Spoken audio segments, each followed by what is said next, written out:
Are we live? I think we are, but hello! Hi. I was trying to smile so that our thumbnail didn't look so bad as it has in the past. But now that I know how to update our thumbnail and fix it, we're totally good. I am Nikki Trampo. This is Heather Clark. We're here with 50 first chapters. This is our final session. We're talking about how to make your beginning awesome. Oh, we're in costume today, not costume, but we are trying to be professional writers, and that means we're going to be branding. My brand is like hip, smart sleuthing. We're talking about mysteries, and I might dress up now and again, but if I ever go speaking. Yours is? My brand is like emotional, contemplative, right? Temporary, and I'm professional. Yes, yes. And she has like fuzzy things on her. You have fuzzy. I do have fuzziness, but that's not why. Sure it is. I just thought the shirt was cute. There you go. Okay. Please chat with us. The way we're going to draw the winner for the free critique, if you're live with us, you can win a critique of your first chapter, but you need to chat once and have your name somewhere on the chat window. You don't have to chat a lot of times, but we need to see your name. And so we're going to go off of the chats to know who's here rather than calling names and waiting for people to respond, because that kind of was taking up some time last time. Okay, so today we're going to be talking about timeline and backstory. We've all heard about show and don't tell. And this is great advice for world building and for current action in the story, but it's really bad advice for backstory. Think of David Copperfield. If you had to read it, did you have to read that one? I did not. Well, it starts with his birth. And then it's a long time before he's even like 11 and doing anything. And you're like learning about the aunts and the grandparents, and it takes a long time. So it's the 21st century, don't do it. Don't start with people's birth. Don't start with your main character way, way back. Okay? So where do you start then? So I want you to imagine, and I hope you have this handout. If you don't, go to my blog, www.nikkitriumfo.com. It should be somewhere on your, anyway, it should be somewhere on YouTube. And you can go to a link that has this handout. And here, imagine a timeline of the event. So once you've got your story written, or even like say the first 20 chapters or 50 pages or whatever, you have the events as they happened in real life. Obviously it's a book, but as they happen in order. So A, B, C, D, E, F, G, but the story might start at point D, even though other really significant events happened before that, okay? And so backstory then is anything that happens before the opening of the story that's significant. Again, not everything, just the significant things. Okay, and if you find out that your girlfriend is I wrote lactose intolerant troll. If you find that out, that's not backstory because you're finding it out. The main character didn't know it before. So it's only whoever is narrating that segment. Backstory is everything that they know that the reader doesn't know yet. Once the reader knows it, then we're good. If they don't know it and they're finding it out for the first time, that's fine too. Okay, so remind us about our emotional beats. Okay, so emotional beats are basically, you have three parts. You have your visceral reaction, which is your gut reaction, the reflex, like when I smack her knee, she has the reflexes. That's the first one. Actually, you really need me. I'm sorry. Oh, the second one is your mental processing or your thought process, your analysis, and then the third one is an action where you actually make a choice, essentially, to either speak or move or. Okay, so why do you need backstory then? Why do I need backstory? You mean why? So why does Oh, yeah. Just why does the reader need to know what the main character already knows? Well, about himself or herself. Because otherwise we don't know why they're doing what they're doing. But we have the emotional beats, so we would always be told what they're doing. Only if you have all the emotional beats all of the time. Exactly. If you wrote down everything they were thinking, after, like literally if I threw this pen in her face and she pauses narration and says, now that I see a pen at my face, I remember when I was 3 and there was this pen coming at my face and I remembered how it hit me. So this time I chose to put my hands out and catch it. Your readers will kill you. Do not do that, okay? So we're talking about some broad things that we can have them know about in advance. And some of the things, of course, they know how gravity works and all that stuff. We're going to just assume that unless they're, like you're on a different planet or something. In fact, that's an interesting point, though. If you're on a different planet, they will go back to when they're 3 years old. They will flash back to when they were 3 years old and they found out blah, blah, blah. Have you ever read Sky Jumpers? I've not.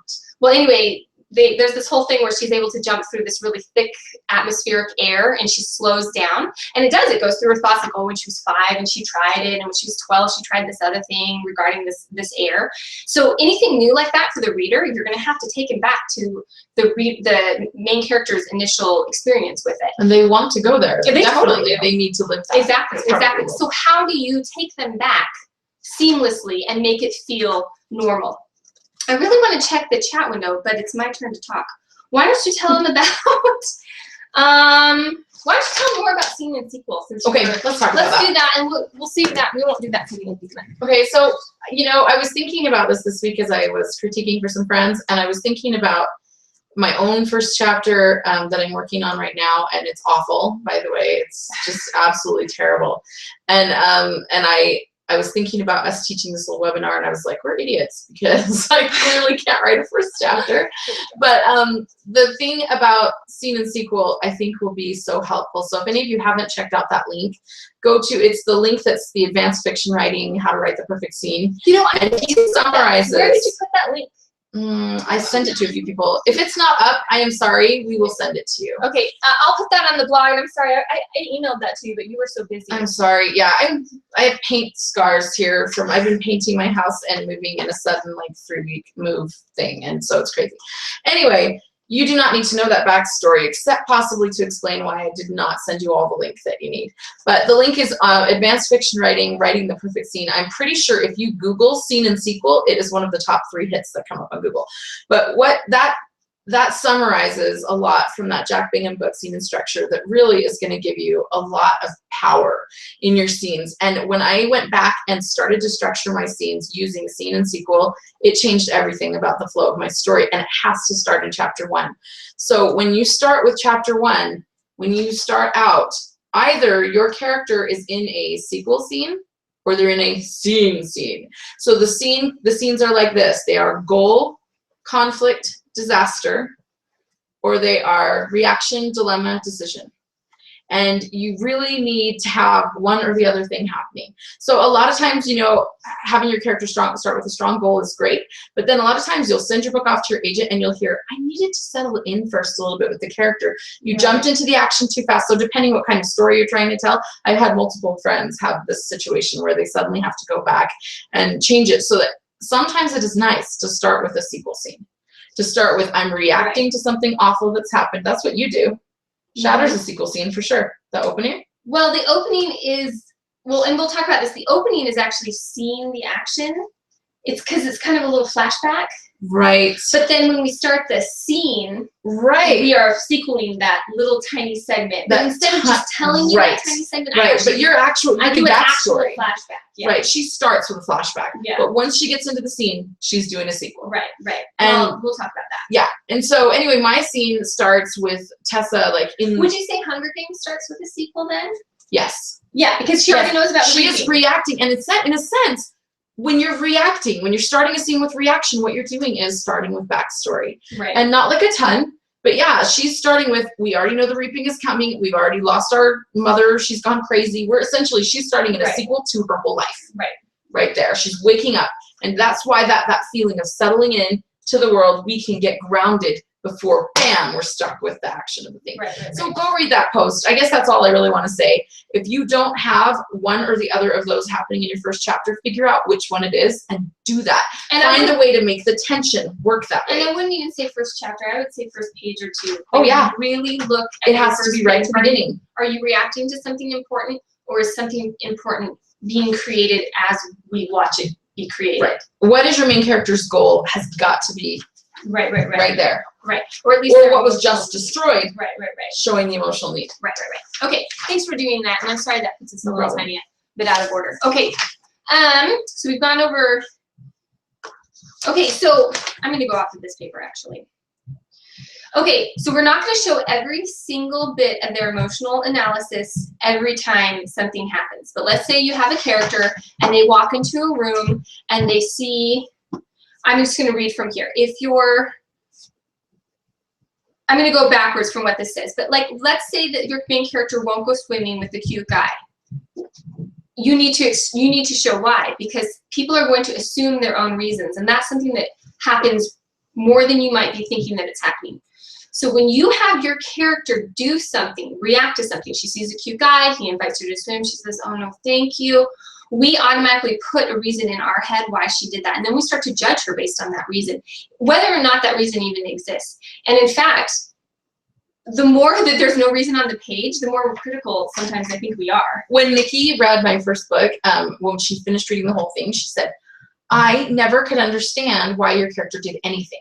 Right. Like, I just would be shocked. I'd be like, what is this reaction? Why I is was she like that. doing It's so this? interesting. And I never would have thought yes, to do but that. when she told me that, I actually thought she was saying I was mentally deranged. Because she was not. But the thing is, because I thought she was saying, I was like, well, of course my character would do that.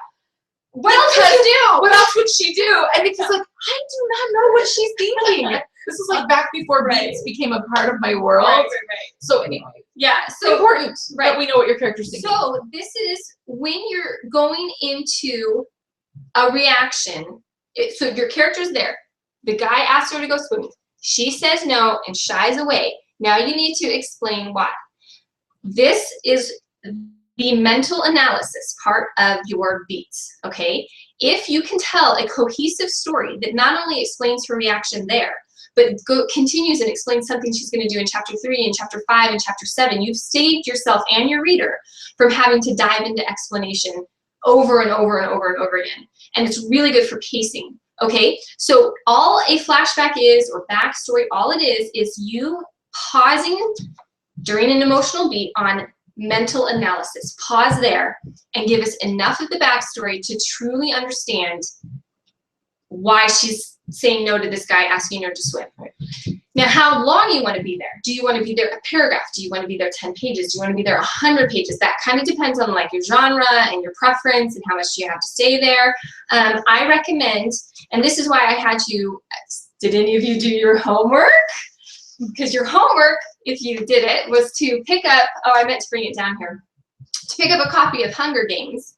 And I wrote down, oh, I really should write it down, but did any of you, if you came up with how many paragraphs did you think there were? I thought it was about a 4 to 2 to 1 ratio. In other words, for every 4 words of action, there were about 2 words of word building and about 1 word of backstory. Nice. Yeah. That's a pretty good ratio. And I don't know that if you're not writing a fantasy, your world building does not need to be that big. Like my world building is totally in the contemporary time period. You don't need to know anything about her world except that there are these growers, there's this union, there's a strike going on, there are people upset about it, and people are starting to get hurt and murdered over it. That's all you need to know. It takes like a paragraph. Maybe 2. Right. Yours doesn't and then have you use world building, does it? Well, mine has world building in the sense, and again, all I would say is if you're writing a contemporary, you're trying to provide a visceral, I love that word, but you're trying to provide a transportive experience for your reader, even if you're writing contemporary. Right. So your world building is going to be in the details. It's Right. going to be those little details of how hot the car is and how hot, make your reader feel your world. But other than that, no. Right. So you want to give them a sense of what season it is and what, stuff like that. But it's and then use your world building your world building becomes metaphor for what your character is feeling a lot of the time. Right. So, but if you are doing something fantasy related, even like an urban fantasy where you start in the contemporary world and then kind of veer off from there, you're going to have to put in quite a bit of world building. World building again goes right into the spot of mental analysis. So you don't break up a bunch of action to just randomly go back in time. There has to be a reason for it. You're explaining something and you're explaining what their mental analysis is. Okay. And so, yeah. Okay, so now a formal flashback. So once you're in, something has happened, the guy's invited her to swim, she has declined, now we're in mental analysis, why she has done that. A formal flashback is when you are specifically told, we will now go back in time and live the previous event as if it's happening now. But please don't say that. Yeah, but you could. And then people would know very specifically. I almost say that. Yeah, like it's true. Almost like the very first time I take him on a flashback, I am almost like, I remember the events of yesterday as if I lived them, period. Break. It is clearly in the past. I have a heading that says yesterday. I don't actually go into italics, but if your flashback is small enough, you can. I don't recommend it if it's more than half a page, but whatever, you can decide that for yourself. But and I wrote, this is the Scooby-Doo doodly-doo moment. Do you know what that is? I don't know Scooby-Doo. Scooby-Doo. Scooby-Doo, everyone do it with me, ready? Doodly-doo, doodly-doo, doodly-doo. You know what? Okay, in Scooby-Doo, I'm every Canadian. time. That does not excuse you. Scooby-Doo is Did you lame. not watch Scooby-Doo? No. I'm gonna bring. It was on Scooby-Doo TV here. there. It was on TV there, but I thought it was lame. Well, if you watch Scooby-Doo, at the very end, they would always do a flashback showing you how the villain committed the crime. Okay, it was a flashback from the viewpoint of the villain. It was always narrated by like Velma or whatever, and they would make this little noise. So they were in real time and they were going along, they were solving the crime, and then there would be this noise, and the screen would go all wavy, and then you would go back in time and you would watch the villain, and he would. I really want you to make the text of your flashback go all wavy in your book. So cool. But basically, that's what you're doing in your book. You're doing.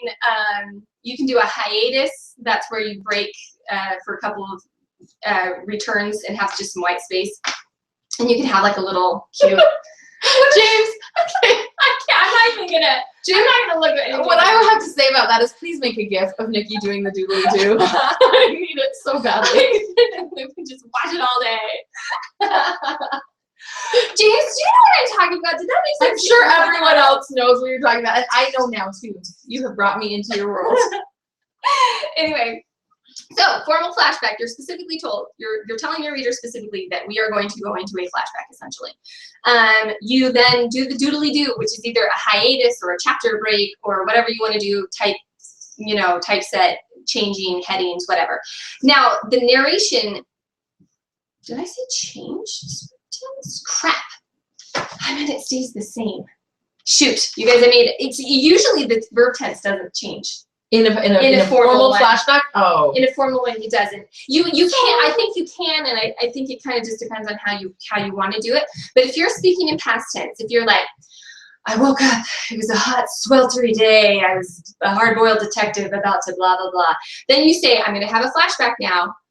I woke up 3 years ago. It was a hot, sweltery day. Blah, blah, blah, blah. I'm a hard-boiled detective. Only back then I wasn't quite so hard-boiled. Blah, blah, blah. Like you're still in past tense.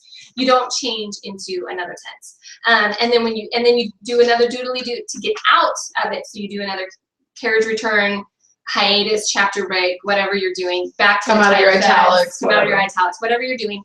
You come back to the real world. You say something like, "Oh, now we're back. Now we're back from the story." You know, I don't know if I'll ever get over that memory. Yeah, I don't know if I'll ever get over that memory. Just thinking of it now makes my heart race. Can you tell that we are awesome writers? Sorry. I'm totally gonna write a hard-boiled detective. Please do. Sometime. Only it'll be only after. Never mind. Anyway, okay. So now an informal flashback. I was gonna have you talk about this. Do you really want to talk about it? Because you don't have to. I'm desperate to talk about it. In an informal flashback, the reader is casually introduced to a change in timeline. Although I will say, yes. in Hunger Games, I call that an informal flashback personally. But she does do a ... She says, it was the hardest time of my life, ... And then she says, she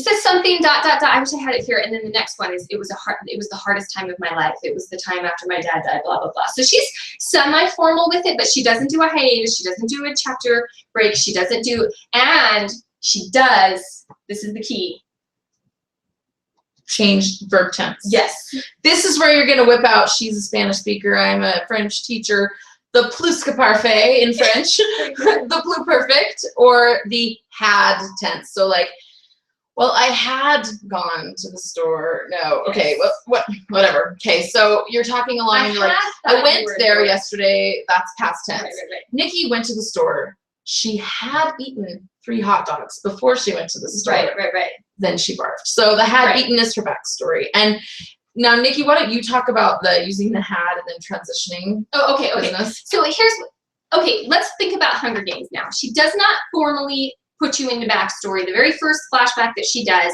is right there, like on page 2 or 3, and she tells you about how her dad died. And she does say, I remember those times about my dad dying, ... and she does do a paragraph break, and she says, those were the hardest times of my life, period. I was only 11 years old, and my dad died, blah, blah, blah. But she changes tense. She had been in, here I am, I'm Katniss.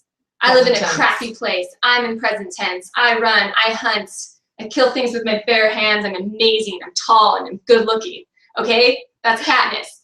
Then she goes into past tense. I was 11. I came home and my dad had been blown up or whatever. I can't remember what it says exactly. Right. So, but if you're already writing in past tense, so if you're writing in past tense, like Bob was a nice guy because he had been loved as a child or whatever, anything that you're going to say now has to be in hads. Right. Okay. Except that your reader's going to want to shoot you dead. Yes. If you give them a page of had done, had eaten, had gone, it will be awful. I know. So if you set it up, you really should have brought a book. I have like a billion books. Let me just go grab one. Okay. Well, while she does that, I'm just going to mention, when you're in there in the pluperfect tense, sometimes you can just start, if it's going to be a long flashback, get it set up with your pluperfect and then slip into back, like once we know. So you can just say, I remember that day I had come from French class and I had gone there. I know, it's hard to come up with a scene. I know, it's horrible. We should have written an example because we are late. Read to us. The road turned even steeper, the woods on either side thick with trees. By the way, this is Dead Weather and Sunrise from Chronicles of Egg by Jeff Rodkey. Very good. My kids love it. I loved it.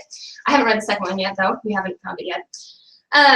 So the road turned even steeper, the woods on either side thick with trees. Occasionally a road branched off, and as we passed one of them, okay, so right now we're in regular old past tense. If we wanted to say, now he's saying, when we reached the drive in front of the massive column doors, a woman appeared. If he wants to say, if he's explaining why he's thinking something, and he wants to explain how it happened yesterday, and he's informally started, he's saying, I remember those days like they were yesterday, period. He would say, when we had reached the drive in front of the massive column doors, a woman had appeared.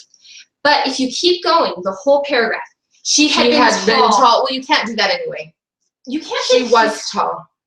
Okay. She hadn't been tall because that doesn't change. Okay. So there we're getting into the imperfect tense versus, and we don't want to do that. But it's only for events. It's only for action. She had come out to greet us, trailed by a handful of servants. Once you've opened the paragraph and you've established that you're in had, you can finish the paragraph in regular past tense, and most people will forgive you for that. Yes. And most people, including like your agent and your editor, will forgive you for that. And your readers will not forgive you for 2 pages in I had eaten and I had gone and I had kicked Nikki in the junk, you know? That was horrible. Why are we so violent in our pretending? Oh my gosh. Okay, so that's what an informal flashback is. You will have informal flashbacks. Everyone will have them. You might also, in addition to that, have formal flashbacks, but everyone will have moments where you're in mental analysis on one of your beats and you pause and take enough time to explain a backstory one time, cohesively, all in one shot. Maybe it's only a paragraph. Right. You explain, what are some things you explain in your first paragraph, or your first chapter? Her first chapter, I explained that her boyfriend was kind of not very nice. Not a very nice person. I explained that her grandmother had died before. Right. And I explained that her mother, they've been living kind of a broken life together. Right. Yeah. So there are some things, but how much percent of words on the page of your first chapter is backstory? It's only about 5%. Yeah. So, and that's not as much as Hunger Games. It's not as much as mine. The Hunger Games has so much to give us before we even know what that world mattered, what it means, and what the stakes are. Right. And the reason why that is, she's writing a suspense, and suspense hinges on action. So here's the whole story, which really starts when Katniss's dad dies, and she starts you here.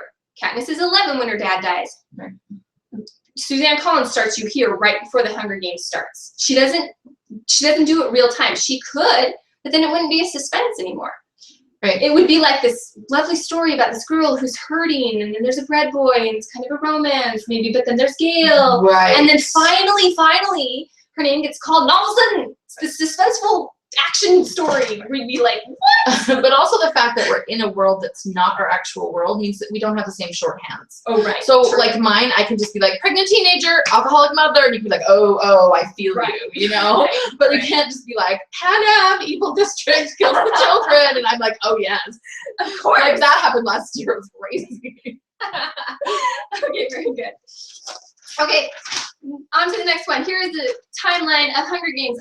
I really think Hunger Games is a good example, obviously, and one of the reasons why, not only because it's hugely popular, but also because it was such a huge amount of skipping. Crap! Best of times it was. Best of Times it was. Worst of times it had been. No one who's Just not kidding. watching the chat will know what we're doing. Sorry about that. James, Okay. stop it. Stop being hilarious. So because Hunger Games skips all the way to here to get really good action and to make sure that you are starting a suspense novel with actual suspense, because her dad dying is not suspense, it's very sad, but it's not suspense. Suspense is having your name called and thinking, what's gonna happen? The Titanic is pointed at her and it's gonna, she just wants to be left alone and she's not being left alone. Okay, so because they did that, here's how she chose to do it, the author. Okay, in my opinion. So she starts with event H. We're gonna call H the very first day where she wakes up and it's the day of the reaping, okay? Then she does the backstory, but she pretty much does the backstory in order. She starts with her dad dying and tells you a little bit about that. Then she goes back to present action. So it goes H, if you go every other one, H, I, J, K, L, M, and it just, so the main story is continuing along very nicely. But then the backstory is also going in order. Backstory, bit A comes, and then chronologically the next bit of backstory is backstory bit B, which is the boy with the bread. So her dad's just died, she's there, she's not sure how she's gonna survive, she meets the boy with the bread. The next time we get backstory, it's the very next bit of backstory. It's meeting Gail. Now she's able to feed herself, she's able to go hunting. So it goes A, B, C. So there's actually 2 stories going on there. And they're pretty much, I only found a few places, just a handful of places, where there would be like a paragraph that sort of expounded on one of her previous informal flashbacks that wasn't in order. But for the most part, the flashbacks are one coherent story presented sequentially, and the action part of the story is one coherent story presented sequentially. And it's fun to see how they interact with each other and affect each other, and how the author was able to seamlessly bring you in and out of the 2. That's really what's critical, is that if you're going to put backstory in, do not give me backstory I don't need. If I need it because it's happening in the action right now, like Nikki said, if it is part of a beat, essentially, it can be a long beat. But if it's part of that emotional, that mental analysis that we need to understand the character and what they're doing and what they're feeling, great. Otherwise, please don't give it to me. I don't want to know. And also, when you're doing your backstory, try really hard to make the backstory explain as many things as possible. So, for example, Katniss could have had her dad die, but before that, maybe she had an uncle that she was really close to, and maybe aspects of her. See, that's how it would be in real life. In real life, part of my story is my parents, part of my story is my friends, but in Katniss, all of her story is just losing her dad and surviving. That's all that we get. And I think that that's a really good thing. So think of that with your own characters. Is the backstory too large? Are you meandering around? In other words, I really like thinking of the backstory as one coherent story. Does it have a coherent crisis moment? Does it have a coherent, joy moment, or whatever it is that you're going to bring out? Or does it pop all over the place so that we can't follow it at all?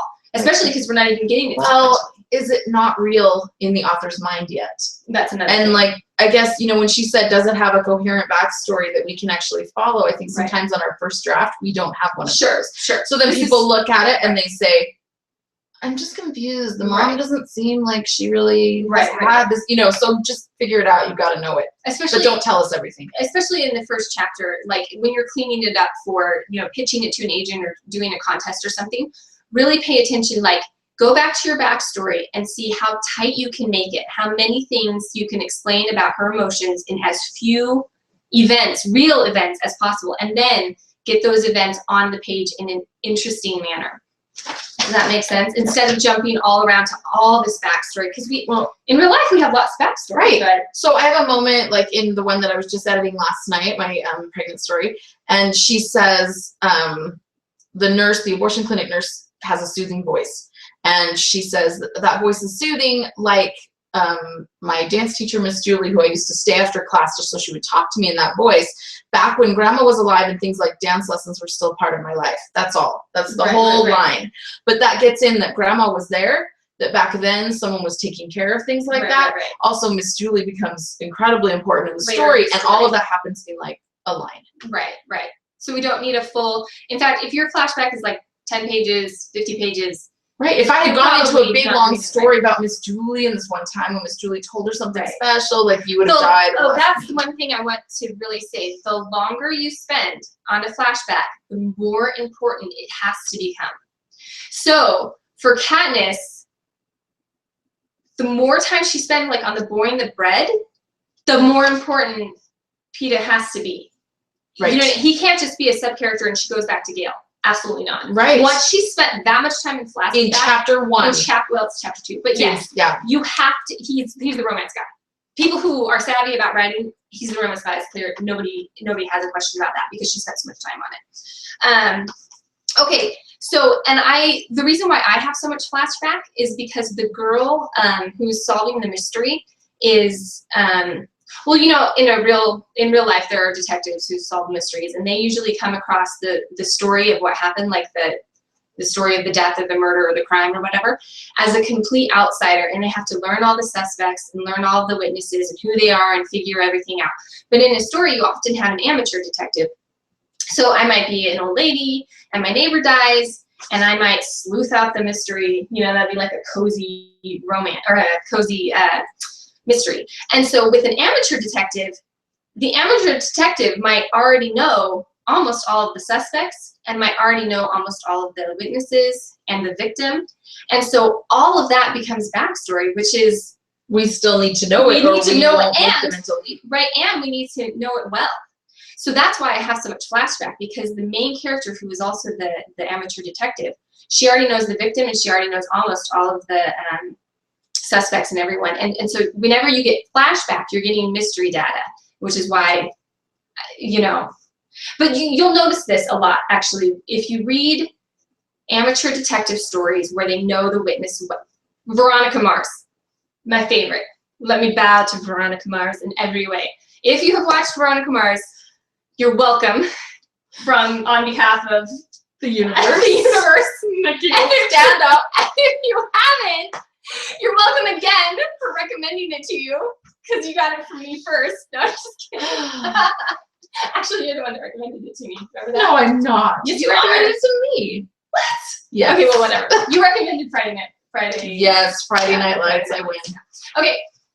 Veronica Mars, though, if you go and watch that, there are tons of flashbacks because she's in this high school and all the kids around her in the high school are all suspects, and she needs to know how they relate to each other, but she was part of that. So every time she learns something about the case, she thinks back, and everything she knew about this event, that happened at a party, she thought it was going one way. But now that she has this piece of information, she relives that party and everything appears different. And she's like, oh my gosh, I never knew. And so, and there are certain parties and certain key events that we visit in Veronica Mars over and over and over again as we piece together what really happened that night. And it's awesome. It's so awesome. Okay, do we have any questions? No, we're talking about dieting. So. Okay. We're good. Okay, I wanted to talk about a few other stories though, and I tried to choose books. I know I could choose movies, they're more well known, but I chose books because I want you to know that these are things that book people are definitely doing, and that if you choose one of these strategies, you can actually cite it in your query letter, prompt title, right? Following a flashback scenario kind of similar to this book or that book, we then follow whatever. But and these books were, anyway, so this one is called Homes on the Range. You've probably never heard of it. It's okay. It's really good also. It's a straight mystery, and they start with the murder, okay? So it's literally a guy and his brother, and they're like shoveling, and they're shoveling up all the pieces of this dead guy's body. Isn't that gross? Yeah. Yeah. And so they're out in the country. It's like Montana in 1880, and they're shoveling up this piece. The guy was trampled by bulls, supposedly. But of course, the brothers are like, I don't know if I really believe it. So then we have the doobly-doo moment, and we go back in time, and we meet the victim at the same time the brothers meet the victim. And we go straight in order. We go event A, event B. First I met the victim, then he hired me to do this, then I came out to the ranch, and I met this other guy who's a jerk, and blah, blah, blah, blah, blah. And then we get all the way to the point where the murder happened. Then the book skips the murder, because I'm sorry, not the murder. We find the body, sorry. Okay. We find the body, because that's, of course, we didn't see the murderer. Otherwise, we would know who did the murder, right? Do you know what I'm saying? So just the finding of the body. So we get the whole backstory up to the finding of the body. Then we skip the finding of the body, and it's just a paragraph. The brothers say, he says mentally in narration, like, and then that's when we found the body, and that's how come we were, digging, and that's why we thought he had been caught in a stampede, but we weren't really sure. And then boom, the rest of the story goes in order. And the reason why I wanted to bring that up, again, he could have started the story with being hired by the guy who becomes the victim. But it's a mystery story, and you wouldn't have known it was a mystery in the first chapter. Right.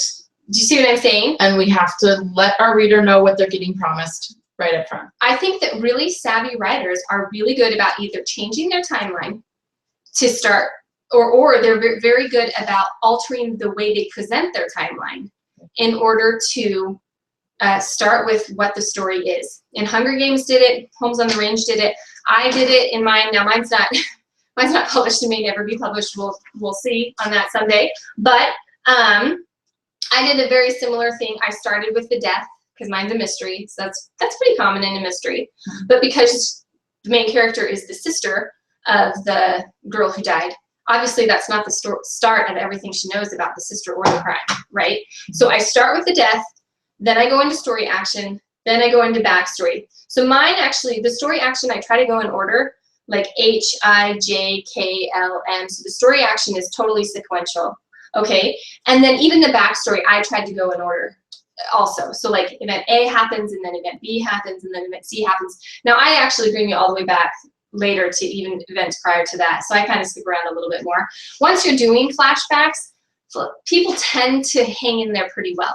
Like if you say, okay, when I was 10, there was this major episode with my dad, and then when I was 14, there was this major episode with Gail with hunting. Like and then you visit your dad, and something about that, and then something more about Gail, and then something more about your dad. I think people can hang with that pretty well. Anyway, okay, so. Right, but if dad's coming back alive and not back alive in the flashbacks, that's harder, I think, don't you? I guess it still works. Well, in Hunger Games, she really kept it pretty chronological. I know, so I'm just saying if they were jumping, I think it would be harder. So here's what I do. So Carrie dies, right? And then you jump to when they're way younger. It works great. Well, so first I jump, though, to the moments right after the death. So first we see her dying, then we see like the police come, then we see maybe she was involved in another murder, there's this other murder, maybe Carrie knew something about it, maybe her death wasn't actually accidental, and that event is the pivotal moment of chapter 1. The event of it's very sad that her sister died, but that's not the event that starts the story. The event that starts the story is maybe her sister didn't die accidentally. Right. And that's chapter 1, and that's why I started there, because I wanted that to be what the story was about. I didn't really want it to be about a girl mourning her sister's death, even though she is in mourning. Right. I wanted it to be a mystery. Okay. So then I kind of do that sequentially, but then I do hop back later. That's true. And it works fine. Yeah, so that I can introduce. But again, it comes for a really good reason. You use it for a reason every time. Right. So she meets these gangbanger guys, and she realizes, oh my gosh, I do know them. And not only that, Carrie knows them. And so we flash back all the way to 5th grade when we met these guys, and they were really mean, and they were joining this gang, and they were sort of innocent back then, but then kind of not. And we can just see like how their life went in one direction, and how Carrie's life went in another direction, but they still had this tie. And then, of course, that's hugely important for the solving of the mystery. So in that sense, mysteries are a little different, because mysteries are a mental game, and so you want lots of data in the book. So putting out lots of data, whether it's in backstory or not, for a mystery totally works. In a more emotional ride kind of book, or an action book, a book like yours, that's more of a coming of age kind of story, you don't really want all that information. I think less is more in that sense. But in a mystery, it hinges on data. Afton was just asking if this is all in the first chapter. No. Sorry. We haven't even, sorry. I always like to, yes, and the chapter with the pivotal moment. Karen Brown, yes, you win. Okay, so we are talking now about broad things you can do with your story in order to change the timing. If you look carefully at Hunger Games, the only thing that happens in the first chapter of Hunger Games, I'm going to go back to Hunger Games 1. In the first, here's Hunger Games, sorry.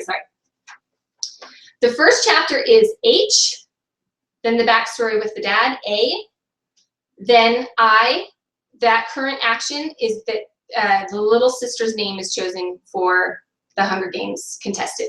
That's the end of the first chapter because that's what starts the story.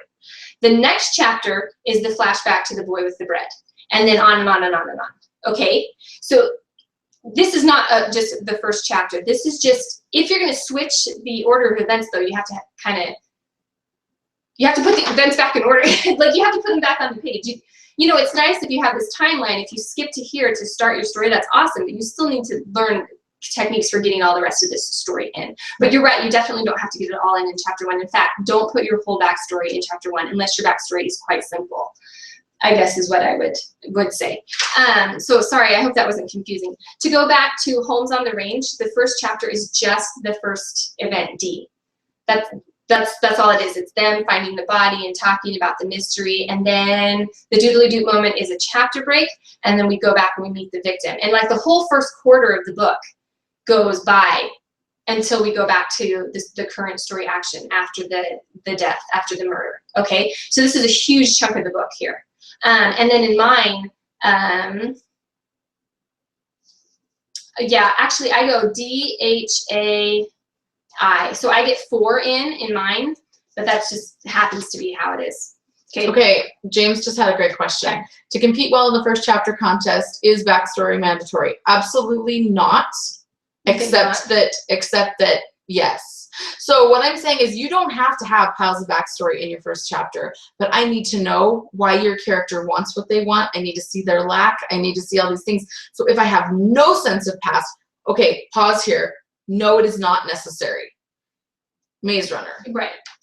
That's the only option I can think of. But you don't have to go into deep, deep amounts of backstory, but we have to have a sense of some kind of history. You know, you really don't need to go into backstory almost at all.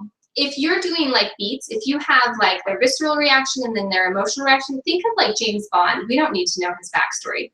Yeah. What is his visceral reaction is like, I'm gonna pull my gun and shoot back. And his emotional reaction is, I'm cool, I'm James Bond, plus I'm gonna get the girl.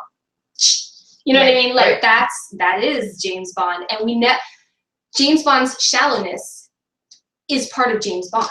And Heather Atwood just said, you have to hint at the character's backstory to explain motive. Absolutely, you really do need to. And but not for James Bond though. For James Bond, like the thing is like, I'm cool, I'm suave, and I'm pretty shallow. That's correct. Really think if that's anything. The story you're telling, then you're fine. You're fine. So just make sure, exactly, Stacey just said that it depends on the genre, and that's absolutely true. And it depends more on the genre. I would say it depends on the main character. Are you taking a character journey with the character as they grow and change? Then you're going to need to know that backstory. But if you're only taking, I guess that is genre. If you're only taking like more of an action story, like it doesn't matter who's running for their life, just that someone's running for their life and it's really cool, then we don't need a ton of backstory. You know what I mean? Yeah. Okay. Great gun sound. Oh, I just want to do a little shout out to Eleanor, who's watching the podcast tonight. She is a novelist herself. She is 10 years old. She's my daughter. And hi, Ellie. I love you too. Oh, that's fantastic. Did she comment? Yes, they've been commenting, sending me love notes. So anyway. You got love notes from her husband. Yes, yes. Oh, that's fantastic. Okay.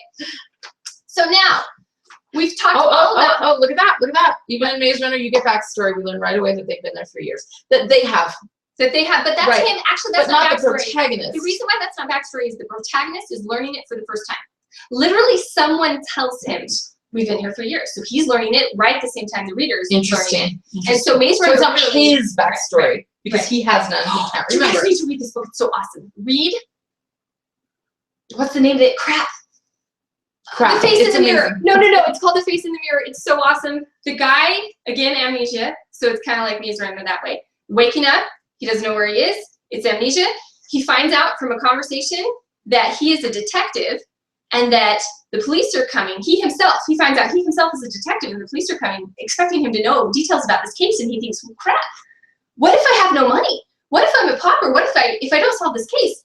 Well, what if I'm on the street? So he's like, I'm not going to tell him I don't have any memory. I'm just going to solve the case.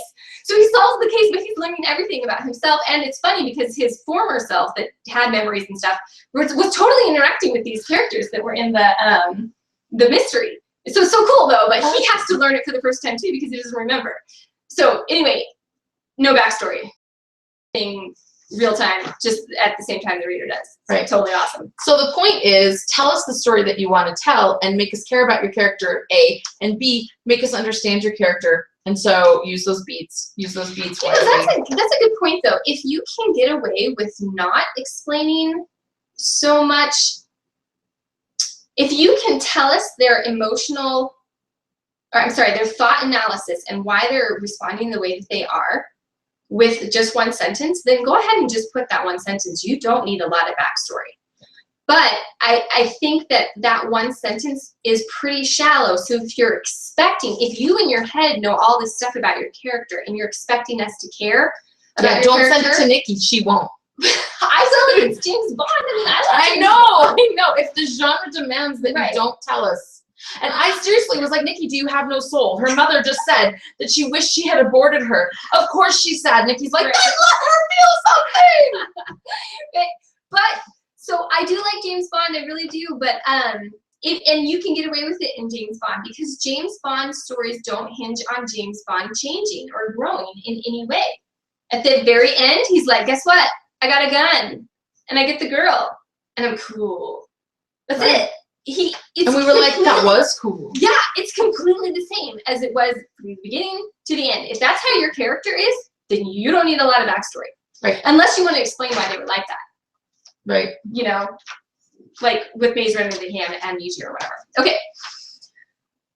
If you do though have a story, say a character with backstory that's important, and you want to start your story here, and you're trying to get in all the rest of this backstory here. If event A is so important, why not just start with it? And that explains what an average prologue is. There are other forms of prologue, but a very common prologue is to go back in time. The main character in the rest of the story is, say, 20 years old, but in the back, in the prologue, she is only 12. She is learning out for the first time that she has super special powers and that she's able to, you know, handle fire with her bare hands or whatever, okay? And so you start with this kind of prologue where it's like a formal backstory, and you give the whole backstory, usually like in one chapter. Usually you don't want to go on too long. You want all the major events to happen right there.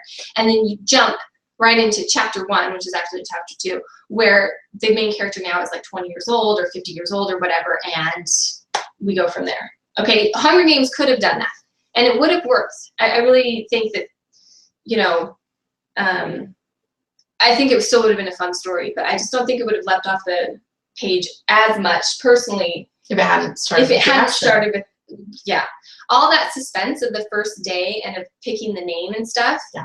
It introduced the actual story that she was trying to tell better than any analysis or any view of the father dying. As Right. fun as that was, as cool of a story as that was, it just didn't advertise, in my opinion. It does sound fun. Well, I'm just kidding. Sorry. as terribly tragic as it was, and as fun as it was, I'm only here to heckle today. I'm sorry. I've got nothing to offer you. no, you're right. Okay, now there are other types of formal or of prologues. It doesn't have to be backstory. Prologue can also be another viewpoint, okay? And certain types of genres really benefit from this viewpoint. Specifically, I think, suspense. In a suspense, you have a situation where the main character often starts her day, or his day, not knowing that she is being hunted by this terrible killer, okay? It's critical, though, if it's a suspense and if it's going to feel like a suspense to the reader, it's critical the reader know, which is why we need to see the iceberg. Yeah, or the Titanic. The Titanic. The iceberg. Because shots of the iceberg for several pages right at the beginning of the book totally sell. Yep.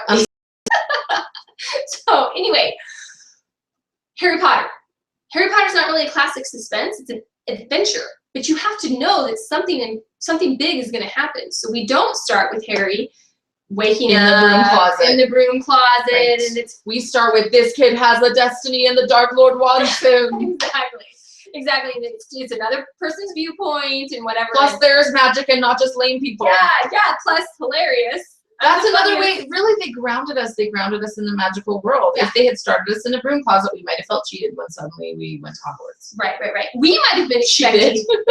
I know, Hogwarts is so awesome. But seriously, though, if you had started at the very beginning, you might get 30 pages in and think, well, I want him to find his soul, and I want someone to rescue him, and I want, whatever. I need him to have a best friend. I want the Dursleys to really understand that he's amazing. Whatever. I don't know, whatever. But it would be totally different. And so, okay, so going back to suspense, though, I don't know if you have a suspense, but I did want to talk about it just a little bit. Oh, and romance can start this way too. You can have the viewpoint of the usually guy, because usually the main character is a girl. So you can have a viewpoint of the guy, maybe checking out the girl or establishing how awesome or lonely or whatever he is, and then start with the girl. Although usually what they do is they start with the girl, then they go into the guy for a little bit, and then they continue with the girl for the rest of the story, just so that you can see the other side. This is what I wanted to say about suspense. Everything, I'm not even gonna listen or look. Everything the chapter or the character does in chapter 1, especially Harry Potter, think Harry Potter now. Everything he's doing is evaluated by the reader, knowing that he's the one and that the Dark Lord is after him. So everything he does, every little bit of magic or every little bit of, oh, I'm such a normal guy, nothing ever happens to me, we're like, so we know the real story. Or if we see the lonely girl walking down the dark road, but we know there's a killer on the loose, we are like, what are you doing? So everything she does is evaluated by the danger that she's in, or by the suspense that's provided by that prologue, and not just the suspense that's provided by the actual character's actions, which is all that you could have if you didn't have that prologue. So I think, and I know I'll just spend a tiny bit of time. The LDS Storymakers Contest does not allow for prologues, which is fine. They're going to miss out on some of these suspense stories, in my opinion, because not every suspense starts out with the main character knowing that somebody is after her. A lot of times they don't know, and that's a style that people pursue, and that's a kind of style that probably won't win, and that's fine. There are other chapter contests and contest to win and whatever. But yeah, that one I know why they don't. Oh, I have to tell you. So after all my prologue hatred, yes. I told you. Yes, you have to do a prologue. Yes, my agent wants me to do a prologue now. Wants her to switch her first chapter into a prologue. You guys, this is like telling me to walk around in my underwear. That's how bad don't it is. Tell her to do that. Leave that out of the chapters. I'm just saying, that's how, for years, because I started with it. I called it a prologue. No, I didn't call it a prologue, because I was already anti-prologue. But I had a formal heading for it, and I had a date, and then I went in, and then I changed the date, and and everybody was like, this will never get published like that. Blah blah blah blah blah. Throw it into the chapter. Put it in the chapter and make it a memory. Make it place this in the school. Don't do this backstory thing. And now my agent wants it to be a prologue. So my point is, in fact, I was on Facebook with many of you preaching anti-prologue-ness. And now if I have a story with the prologue in it, I still will have deep, deep, dark embarrassment over that. I've been trained away from it. I will mock you forever. I know. Well, I've been trained away from it for 7 years. Every respectable person that I ever talked to. I even had a prologue, and my agent made me change it into a first chapter. Which one was your prologue? On Sydney. Oh, that's on the last book. That's right. That's right. You just called it chapter 1? Yep. It's just called chapter 1. He's like, why don't we just call that a prologue? I was like, you'll call it a what? No. I was like, I'm not even gonna say what I was. On the off chance that it gets out. Anyway, I was like, are you kidding me? Okay, but I'm sure he knows what he's talking about, and maybe prologues aren't the piranha that I make them out to be. Did you just call him a piranha? No, I said maybe prologues aren't a piranha. That's what I'm saying. Pariah, right? Sorry. Did I write that in here? I don't think so. I think I did. Did you say they were a piranha? Oh, attacked by piranhas. Is that not the animal? Piranha is the animal. What did I just say? Piranha. Never mind. Continue. Okay, sorry. I don't know what's happening, but sometimes when I say one word, I actually mean another word. Both words. This happens a lot. And so if I ever say something and you're like, that's very confusing, I probably did not mean to say what I said. Okay. I'm trying to think of a really good example. Aretha Franklin. I often pronounce her name Urethra Franklin, not knowing, and then people will correct me very nicely. They will very nicely, just very like a little aside of whisper. Oh, did you know? And I'm like, oh, sorry about that. Okay. How to mind I also called Willa Cather. I called her Willa Cather. Did you? For real. Oh, that's awesome. Like in public. Willa It's Cather. really, really embarrassing. Okay.